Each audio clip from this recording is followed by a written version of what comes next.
সুপ্রিয় দর্শক শ্রোতা, আজকে আবারও বরাবরের মতন চলে আসলাম রাতের গল্পে। আজকের গল্পটি হচ্ছে ব্ল্যাক ম্যাজিক নিয়ে।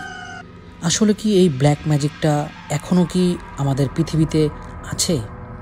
মানুষের চোখের সামনে যা দেখা যায় তার থেকেও হাজার গুণে অন্ধকারে কিছু লুকিয়ে থাকে। আজ আমি আপনাদেরকে শোনাতে যাচ্ছি একটি কালো জাদুর গল্প, একটি অভিশাপ যার জন্য একটি পুরো পরিবার শেষ হয়ে গেছে।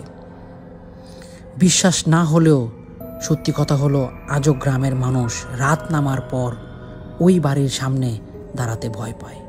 আজকের গল্পটি হচ্ছে মাহিনের। পুরনো ভাঙাচোরা একটি গ্রামের বাড়ি। মাহিন পরিবার শহর থেকে গ্রামে চলে আসে বাবা বাড়ি কিনেছে বলে। খুব কম দামে একটি বাড়ি, সবাই খুব খুশি, কিন্তু দাদি নয়। দাদি, এই বাড়িটার দাম এত কম কেন জানোস? এখানে এক সময় কালো বিদ্যার চর্চা হতো। মাহিন কৌতূহলী জিজ্ঞেস করে বসলো, এসব পুরনো গল্প দাদি, এখন আর কিছু এসব হয় না। কিন্তু প্রথম রাতেই অদ্ভুত লাগতে শুরু করলো মাহিনের। মাহিন ঘুমাতে গিয়েছে, জানালার পাশে একটি লম্বা ছায়া দাঁড়িয়ে আছে। ছায়াটা তাকিয়ে আছে একদম স্থির। হঠাৎ ছায়াটা ফিসফিস করে বলে, তুমি ফিরে এসেছো? মাহিন চিৎকার করে উঠে বসল। সবাই ঘরে আছে, কিন্তু ছায়ার কোনো চিহ্ন নেই। দাদি শুধু ফিসফিস করে বলে, ও আবার জেগে উঠেছে। দুদিন পর মাহি বাড়ির পিছনে স্টোর রুমে যায়। সেখানে পেল পুরনো কাঠের একটি বক্স। তার ভেতরে মাটির লেপা একটি প্রতিমূর্তি, পিন্টোকানোর কয়েকটা পুতুল আর শুকনো রক্তমাখা কাপড়। হঠাৎ বক্সের ভেতর থেকে আসা শব্দ, আমায় ফিরিয়ে দাও। মাহিন বক্স ছুঁড়ে ফেলে দৌড়ে পালায়। রাতে হঠাৎ মা অসুস্থ হয়ে পড়ে। শরীর ঠান্ডা, জ্বর বাড়ে। ডাক্তার চিকিৎসা কাজ করছে না। দাদি বলে, বাড়ির মধ্যে অশ্লীল শক্তি নড়চড় উঠেছে। মাহির ঘুমের মধ্যে শুনতে পায়, মাহিন মাহিন, ওর নাম কেউ ডাকছে। চোখ খুলে দেখে দরজাটা আদো খোলা। অন্ধকারে দাঁড়ানো সেই ছায়া। এইবার ছায়াটা ধীরে ধীরে ঘরের ভেতরে ঢুকে আসছে। মাহিন ভরে নড়ে পড়তেছে না। ছায়াটা ফিসফিস করে, ওরা আমাকে বাঁধে রেখেছে, তুমি আমাকে মুক্তি করো। মাহিন কৌতূহলী জিজ্ঞেস করলো, কারা? ছায়াটার চোখ দুটো লাল হয়ে ওঠে। যারা এই বাড়িতে কালো জাদু করত।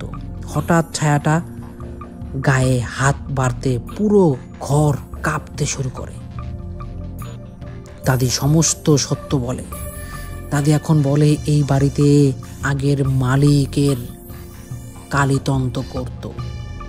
একটি অপবেদের তাকে ডেকে নিজের শক্তি বাড়াতে চাইত, কিন্তু ডাকার পর তাকে আর ফেরাতে পাঠাতো না। সেই এই বাড়িতে বন্দী হয়ে গেছে। তুমি সেটা দেখেছ, সেটার ওর ছায়া মাহি, কিন্তু সে আমাকে কেন খুঁজছে? দাদি থরথর হাতে বলেন, কারণ তুমি ওর মুক্তির চাবি।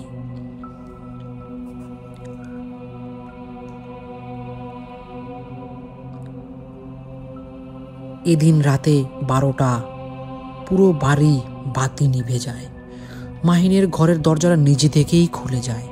ছায়াটা একদম সামনে দাঁড়িয়ে। বক্সটা আবারও খোলা, আমাকে মুক্তি দাও। মাহি ভয়ে ভয়ে স্টোর রুমে যায়। বক্সটা খুলতেই ভেতরে পুতুলগুলো নিজের থেকেই নড়তে শুরু করলো। মাটির প্রতিমূর্তি চোখ ফেটে লাল আরো বের হয়। দাদি দৌড়ে এসে চিৎকার করে বন্ধ করে। ও মুক্তি পেলে কেউ বাঁচবে না। কিন্তু ততক্ষণ দেরি হয়ে যায়। হঠাৎ পুরো ঘর অন্ধকারে ঢেকে যায়। শেষ যা দেখা গেল, ছায়াটা ধীরে ধীরে মাহির দিকে ঝুঁকে বলছে, এখন তুমি আমার, এখন তুমি আমার। সুপ্রিয় দর্শক শ্রোতা, আজকে আপনারা এই কালো জাদুর গল্প থেকে কি শিখতে পেরেছেন, কি বুঝতে পেরেছেন? আসলে কি এগুলো ঘটে? আসলে এগুলি ঘটনা কি সত্য? যদি আপনাদের কারোর সাথে এগুলা ঘটে থাকে, যদি আপনাদেরও কেউ কারো জানাশোনা এরকম কালো জাদুর গল্প থেকে থাকে, তাহলে অবশ্যই আমাকে কমেন্ট করে জানাবেন। আমি তুলে ধরবো আপনার কালো জাদুর গল্পটা, যাতে আমি সবার কাছে পৌঁছাতে পারি। আদৌ কি পৃথিবীতে এগুলো আছে? আদৌ কি পৃথিবীতে এগুলো হয়? আপনাদের কি মতামত অবশ্যই কমেন্ট করে জানাবেন। আর যদি আপনারা এই চ্যানেলে নতুন এসে থাকেন, অবশ্যই চ্যানেলটাকে সাবস্ক্রাইব করে আমার পাশে থাকবেন। প্রতিনিয়ত রাতের গল্প শোনার জন্য আপনাদেরকে আমি উৎসাহিত করব, আর সত্য সত্য সব ঘটনাগুলো আমি এই চ্যানেলে তুলে ধরব। তো আজকে বিদায় নিচ্ছি, কিন্তু যাচ্ছি না, আবারও ফিরে আসব অন্য কোনো এক রাতের গল্প নিয়ে। ততক্ষণ পর্যন্ত আপনাদেরকে সাথে থাকার জন্য অসংখ্য ধন্যবাদ।